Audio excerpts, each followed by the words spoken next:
Okay, Chuck, we're going to try this again. The first one I worked on is kind of, well, didn't work out very well. So anyway, what I did was I'm building another koozie, and hopefully it's going to come out looking something like that when I'm done.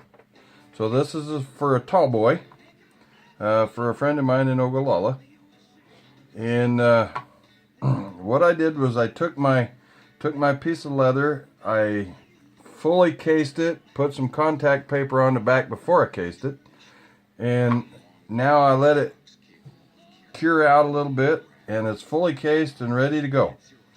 I traced my pattern on there the way I want it, and I took a frame and put around it. These two lines coming down the side are where the seam is going to meet in the back, and I may have to trim a little bit off, but anyway, I'm going to have a piece of leather that sets over the edge of it similar to this, and then I will sew down it and join them together, and then I'll put a bottom in it. But the tools that I use are nothing more than matting tools, and I very seldom use a swivel knife for the simple fact I'm not very good at it. So I came up with this method, and I've been working with this method for the last 15, 20 years. And I also use spoons, stylus, different types of modeling tools. So I really over the years, I probably use a handful, and I probably have several hundred. So knowing what I know now, I could get the effects I want with about that right there and a few background tools. Swivel knives I use for decorative cuts and that kind of thing, but I really prefer to have the leather look like it is molded or actually growing out of the background versus going in and cutting it and then leaving that sharp edge. And the way I do that is I take a spoon, and I will go in and simply come around the edges like so and start to mat them down a little bit. Very much so like that. And I actually run this spoon much better than what I do a swivel knife, and I can't answer as to why. That's just the way I work. And I've grown comfortable with it, so I just kept going. And one thing I like about it is if I don't like a particular shape, I can go back and remodel it a little bit. And I also have learned to work in layers. And if you go back and read in some of the old leather tooling books, that's just exactly what they mentioned to do, is to go in and, work the foreground first and then go into the background. And I've learned over the years to control my tooling so that it mats down at different depths. But I just keep working it down.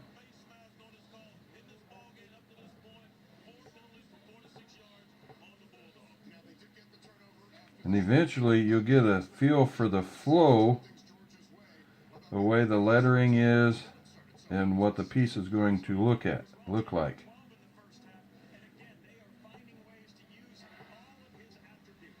And then I will use the spoon to mat it down and move the material away from my letters. And then I'll use matting tools to come in and deepen it. I'll use also the point of the tool to come in and give it kind of a sharp edge going around the leather, or going around the letter. Getting my tongue tied up.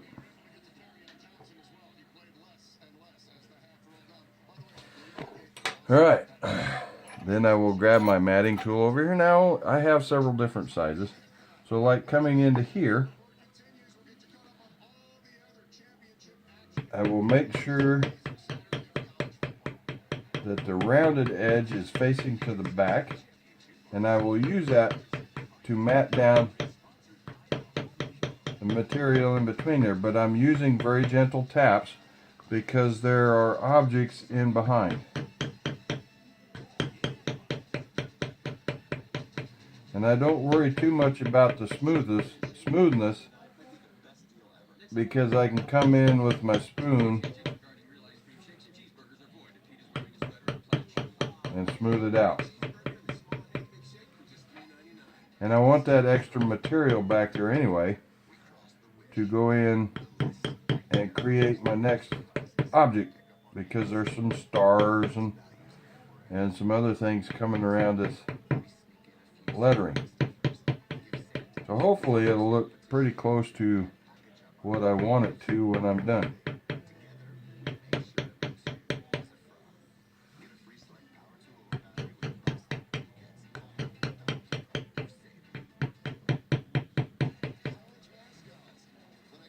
It's easier to work it down slowly and keep working it down than it is to go in and really mat it down and then hope you got enough material left for the next object in behind it.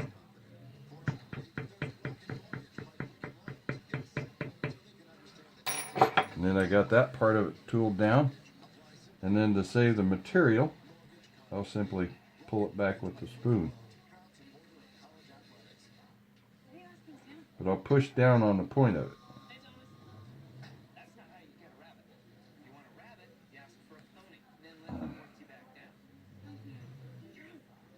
And then I'll use the end of my stylus to come back in and sharpen the edge of my letter.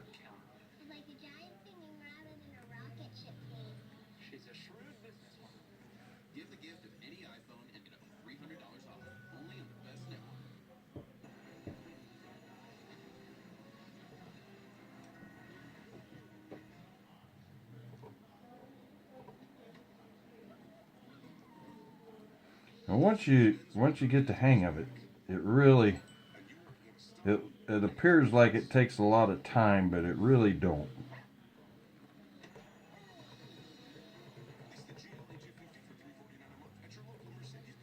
And then I can take the other side of the spoon because I really like curved edges, smooth flowing edges, and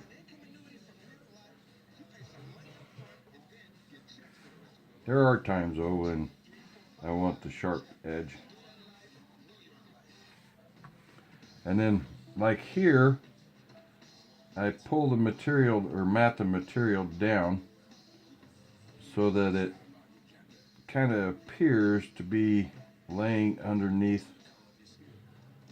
the other or the foreground object.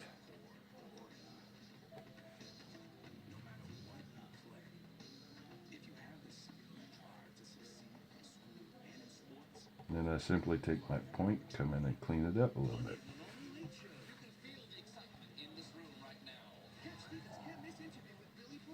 So like in between there, I'll take my little matting tool again. Actually, I can use a little bigger one.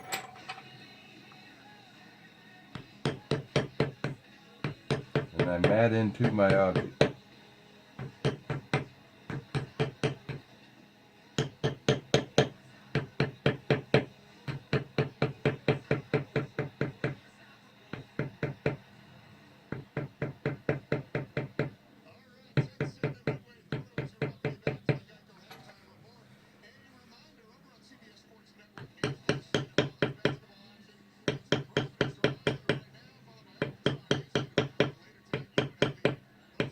And I'm using gentle taps because, like I said, I got other things going on in the background that I want to leave enough material to work with.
And after I get so much matted around, then I'll take a bigger matting tool and come in and tilt it back, because I don't want the edges to,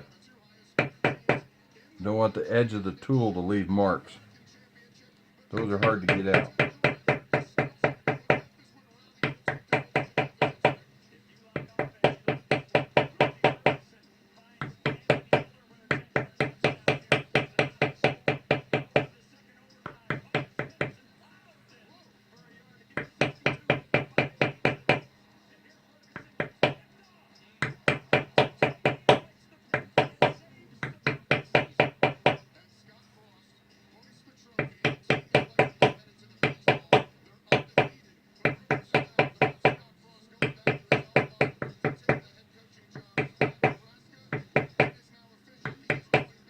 Now, I'll take the next biggest one and get rid of the halo.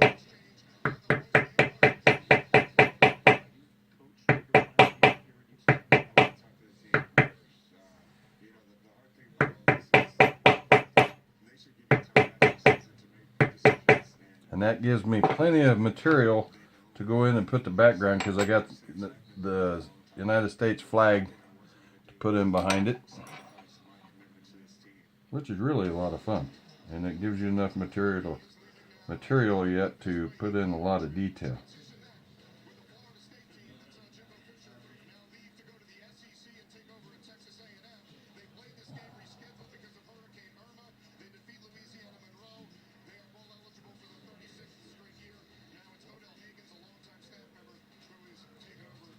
All right, so I'm going to go ahead and finish up my Huskers, and I'll work all the way through this with you.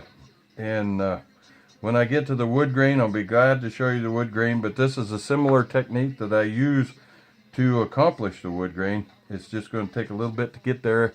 And when I get there, the wood grain is very, very simple, but it follows along with all this process the same way. So I'll see you in a bit.